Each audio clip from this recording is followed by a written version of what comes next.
very, very nice. Morning guys, how you doing? So as you can see, we've got a 2015 BMW i8 coming. We're going to do a very similar package regards to the focal install. So we're going to get little K2 speakers up the top here and in the back as well. He's got a very weird sound coming from his original subwoofer, so we'll have to divulge in and see what's going on with that. But yeah, lovely car. So not had one of these in yet for this level of audio, which is great. But it is a BMW, and I'm sure it won't be anything too trick. But no, very nice. See, I think it's James Bond's with the old 007. But the customer doesn't mind me showing the number plate on this one, which is great. Just get this door up to give you a full wing style variant. Oh, it looks really cool. Usually we have the Lambos in here with the doors up. So my first door lifted BMW. So they kind of keep everything really lightweight, which is good because it's quite dense. So I don't imagine we'll get any resonance or anything on the sound. Let's have a look. It's a little bit noisy there, but we'll see. Obviously, we're not producing a whole load of bass, obviously, from the door speakers, because they're only little 4-inch thin-line components. All the bass comes from the subwoofer in the centre there, which has got the issues with. Right then, I'm just going to go over the car, familiarise myself with it, just make sure everything works, everything's good with the car, nothing that we can see before we start work with it. And I'll have to work out the action plan. I think the main issue is going to be getting to where the amplifier is, getting our signals out and putting in our own amplifier. But it shouldn't be too bad. It's quite a big place. Knowing BMW, it will be located back here. And then obviously, yeah, everything else is just direct location. So I'll chat to you in a little bit. All right, had a little look around, and as suspected, we've got the little amplifier down there. It looks really tight in there, so it's going to be fun dealing with that bit. I'm guessing I'll have to strip all this bit out here. The rest of it seems all normal. I'll show you how to get into the bonnet. There's a bit of a trick on this because we have got a 12-volt battery. The main high voltage battery in these cars sits along the centre tunnel, but we've got a 12-volt supply up there that we need to use for our amplifier. But anyone who's got one of these or has seen one of these or uses one of these knows that there's no way in here, essentially. That's very obvious, but I'll show you the tricks. And the rest of it is just, yeah, I think what we're going to start with is taking apart that backside, getting the amplifier. I guess the hardest run I'm going to do today is getting the power cable through from the very front of the car all the way back to here. It's the most logical place to put the amplifier because we've got all our signal coming out of here, so it makes sense. And yeah, I guess I'll strip this bit down, and you'll see this bit all empty in a second.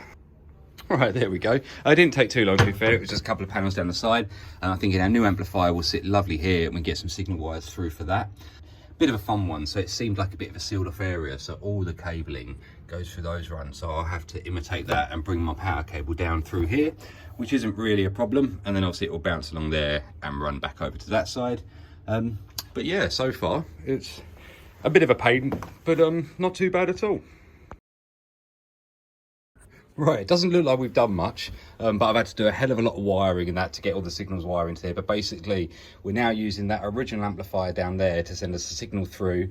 We've got some SLI4s, I don't know, you can probably just spot it up in there. That will then supply the signal through to the amplifier and then back onto the original cabling and back through to the car. It's yeah, it's very annoying that it's all sealed off. I'd love to change all the cabling and everything, but to be honest, it's a real tight one. Everything goes through these very small, very sealed off little units. And I understand, because obviously you've got to keep the two areas separate in the car and things. We've still got to get this power cable from here all the way through to the battery up under the front there. But yeah, essentially the amplifier's in. We've got it upside down, which is weird, but basically so we can get to the gain control and everything. And there's that panel that sits over here anyway, so I don't think I'm going to get marked down for it being upside down. It's more how it sounds that's important. And then yeah, the rest of it is still the exact same. I thought I'd get all the amplifier and everything else sorted first, and then once we've got the amplifier and everything in, I can then test that, make sure that's all good, and then we've just got to basically make it sound a lot nicer with the quality of the speakers. So I'm going to still work out what we're going to do with the subwoofer. I've still got to check over it, whether it's going to be suitable for what we want or whether we need to change it. But yeah, you'll see as I find out. So right, I think the next thing will be to get that power cable from here, get that mounted up onto there, and then run through, and then I'll essentially have got to strip out the back side of this and we can start doing what's in there. So all good. Right, not gonna lie, BMW are really annoying. Sub-wise, not too much of an issue. A 6x9 subwoofer variant, so yeah, we can deal with that. But what's really frustrating is if we have a look at these speakers up here, So you've got this little speaker arrangement, and there was a screw holding this in, which, okay, you'd think that would allow that out.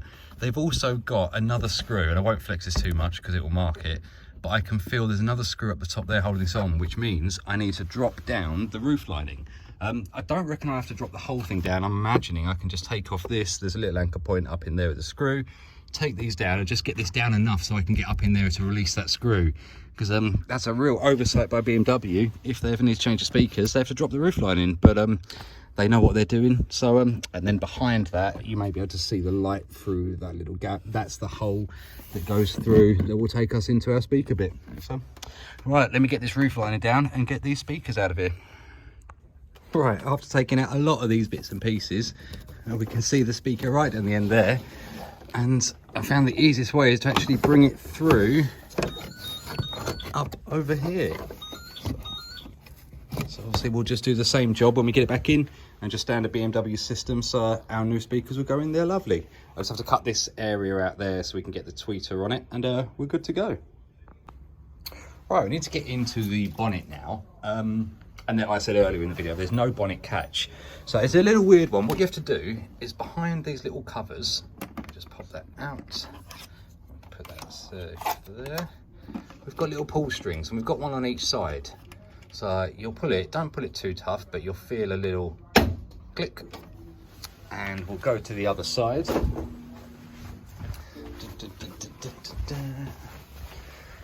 And it's not the lower one, it is the higher one out of the two of them. Put that there. It says as he can't find the little tab hiding in there. I'll grab that one. And same on that side. Now I'm gonna have to set the camera up because I do need both hands for this. And we need some little Allen keys or some little stiff bits of metal just to prop it up because there's no prop. But I'll show you. I'll set the camera up on here so you can see, and be back in a sec. All right, I hope I'm in shot. But basically, I've got two Allen keys here, and what we're going to do is sort of rock and roll it like a V-dub rock and roll bed. We'll bring that up, and then we have a little locking leg on that side. He says as he drops one of his keys. I have to get a magnet tool on that afterwards. Let me go and prop up the other side.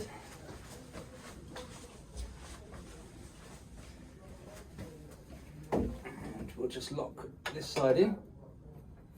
So they're locked and they'll stay there now. Let me just get my magic retrieve it tool and we'll get that out of there.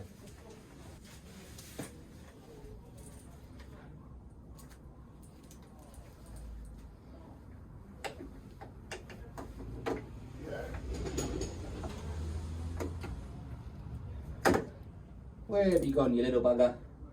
It may have actually fallen all the way down that. Oh, there we go. I'll be having that back, thank you very much. Right, and obviously we've got to pop this up because we've got the battery under here that we need to get our amplifier power cable onto. So we'll get that cable through, and there's not much to really see up here, so all good. Oh, not gonna lie guys, I've done hundreds of cars and speaker systems and things like that, and I've never known anything so difficult just to swap over a couple of speakers back there. It was phenomenal amounts of work. When I originally spec'd it, I looked at it and I thought, well, yeah, they'll just come out. That won't be an issue. Let alone did I know I'd have to take down the roof lining and strip all the back out. But either way, it's in, done. The crossovers are actually mounted on the other side of it, so you can't see those, but those have all been set up. Right then, now do we do the sub next, or should we get the front doors off? Let's have a look at the subwoofer and see what's going on with that side of it. Right, I've whipped the sub out of there, and it comes together with this moulding piece on it. And I kind of feel really sorry for any of the BMW i8 owners. There's not an easy, nice way to upgrade this. So we've got a 6x9, which is a weird speaker size to have as a subwoofer, kind of old school in a way.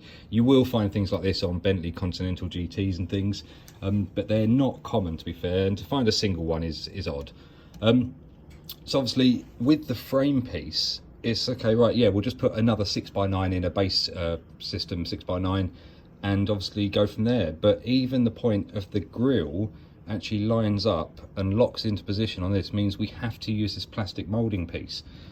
which isn't an issue, but you can see why it's not a great subwoofer. I've metered it and it's 3 ohms. Now it's either 3 ohms because it's got a fault and that's what's generating the noise, or it's 3 ohms intentionally, and therefore they've made it a real pain because you can't really just get your normal 6x9 and put it on, because that's usually a 4 ohm load. And it doesn't sound a lot, but in theory you're driving the amp a quarter more just to drive a heavier load resistance. In theory, you're just going to be damaging the amplifier. So BMW have been really tricked with that. So obviously going on to what we can do with it, we don't have to worry about the 3 ohm bit because we've now got an aftermarket Alpine amp on there that will support 4 ohm, 2 ohm, whatever we need to throw at it realistically. Or probably just 4 ohm or 2 ohm in this scenario. So what we're going to do is I use these on the Bentley GT Continental upgrades, and they're just a nice upgrade essentially. 600 watts they can take, but I've never taken one that high. It's just a good bass driving 6x9. Still got a really tight cone because obviously it's box fresh. And you can see, looking at the magnet sizes, that, okay, yeah, we're not going to be setting the world alight. This isn't a subwoofer, this is a bass driver. There's no way you could call this subwoofer because it doesn't go low enough in frequency. But essentially, I've now got to get that to go in there. And you think, hey, that's no problem. They've built this slightly smaller than a standard 6x9 size. So it is just glued in, so I'll pop it out because I have already had a look at it. But as you can see, we're going to have some fun and games on there because we do need that to sit inside because the grill sits there. Obviously the other annoying factor is, okay, right, we'll just come in, it's a bit larger, cut this out, but we're very close to where it locks on. So if anything, I've now got to cut the new speaker to get it to fit, which isn't impossible to do, just trim it down. It doesn't look like it needs a lot, thankfully, so it's just a little bit in the corners. But just really annoying for BMW. They could have used just their standard sort of 20 centimeter under seat driver, and that would be a lot better because there's a lot of aftermarket upgrades for that. But for this scenario, they've decided to make it hard for people. Well, anyway, yeah, so I'm just going to strip this off, mark it up where it needs to cut those out, sink that back in there, get that back inside, and hopefully that fixes the sound, because physically I can't see anything wrong with this. If it isn't this, and this doesn't solve it, then I've got to start dealing with the enclosure, which I don't really want to have to look at, but if we have to do it, we have to do it. So, right, let's get this done and see what happens. Right, we got that all up in there. You can see it's all mounted through. So, very simple to be fair. Just used the old metal slips and just took off these little corner pieces, and that enabled that to fit up. One thing I was looking through a second ago is in here, the aperture, obviously this is what's making the noise. Now looking at it, it's just a lot of plastic together, and I can hear resonance and things. So I'm just going to get some sound deadening sheets and just line all the inside of this, and hopefully that will help solid out the bass a bit, and obviously that will complement the speakers lovely. So soon we'll have this back bit all done, and then the next stage will be to strip the doors down and start getting our focals up inside there. Moving forward nicely, I reckon probably about another 4 or 5 hours and we should be done. All right, as you can see, we've got the sound deadening in there. Weird shapes at the back, so it's not flat, so it's not sitting perfectly on it, but it will definitely help out. All right, let's get the sub in there and see how it reacts. All right, we just turn it down. Yeah, that's fixed the issues with the subwoofer, so we're not getting any resonance or anything now. So I'm just going to build the rest of this up, get all the parts back in so it looks like we've not been there. All right, there we go, all back in. As you can just see, we've got the speakers just through the grills there. Obviously the sub looks all back in as normal, and there, everything's gone back in lovely. So that's that done. I can sign that bit off now, and we'll do the front doors, and I think we're job done. Right. Rather than fight against it, what I'll probably do is, as you can see, we can get into where the speaker is there. I don't like how that bit's moving up there, so to be honest, I'll probably leave it, because I know these mechanical lift points, they are cable locked, and I don't want to stretch or change that. So I think we'll just sit it here, and we should be able to do all of our work from here. So let me just make sure we've got enough space and we'll go forwards. All right, got that speaker out of there now. And sadly, it's more tricks from BMW to make this whole thing a nightmare. So if we look down there, we can see, let me get the torch on. See, we've got the speaker grill there, and it looks like there's a tweeter cutout above it. I don't know if you can see that from that angle. But I'll show you what actually happens, which is a real frustration, because it would mean changing over. So as you can see there, we've got the hole for the main speaker, but as we move up to where the tweeter's located, it's totally blanked out. So there is no point trying to put a component speaker up in there. Essentially the tweeter sound will just bounce off. So I'm gonna have a word with BMW and see whether we can get grills for these.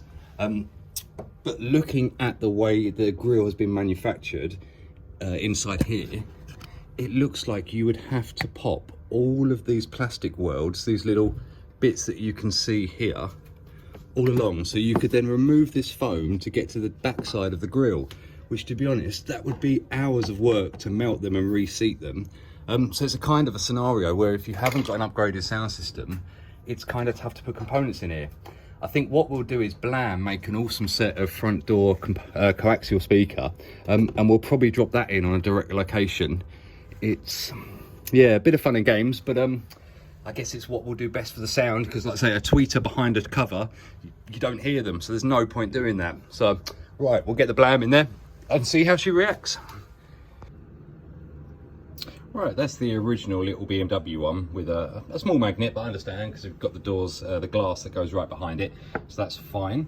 And then this is our Blam variant. Sits slightly taller, not a lot to be fair, and uses a neodymium magnet. So although it looks like a small magnet, it's still got a lot of power behind it. And obviously the great benefit is we'll be gaining a tweeter that will actually be able to come out through the grill space that's available. I guess I'd like to do K2s, but obviously in the variant that we've got in the car, it kind of makes it a real pain. Now, yes, in theory, go to BMW, I guess those grills are going to be 300-400 quid, for instance, for a pair of them.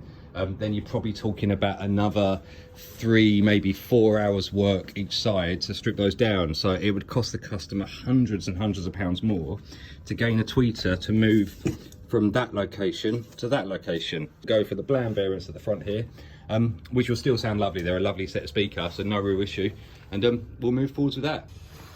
Before I get the speaker in, obviously we've got that quite a lot of resonant sound coming through there, so I'm just going to get a couple of little bits of sound deadening up behind there, which I'll need both hands for. I won't film it, but basically we'll get the sound deadening in the gap and sort of seal off this sort of area just directly behind the speaker. And just to show you, I don't know if you're able to pick this up on the audio, but listen for the sound after I hit. And then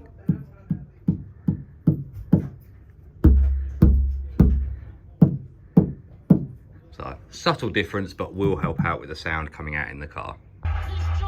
All right, we're back in, as you can see. Yeah, everything's all in and working, and obviously you can probably hear there we've got the sound coming through. Still got to turn the amplifier up, so we're not getting a loud signal coming out of it yet. But all the door cards back on. I'm just going to shut it up and down a few times, make sure it all feels good. And yeah, we'll get the other one done, and then I think that's all 4 speakers, sub and amps completed. Just a bit of an audio tune up, and yeah, we should be ready to rock and roll with it all. So all right, we'll get that other door done, and yeah, I don't know what else to show you guys really. It's all gone fairly well as normal, and a few changes. I didn't like a few things on it, but that's just the nature of the car. It's not your everyday car, but yeah, we'll get the other side done and go forward. Right, happy to report we're all done. Let me just clamber in here. So you sit on the side seat and you carefully swing your leg, and you swing your other leg, and you hold on here, and you slip down in, and we're in.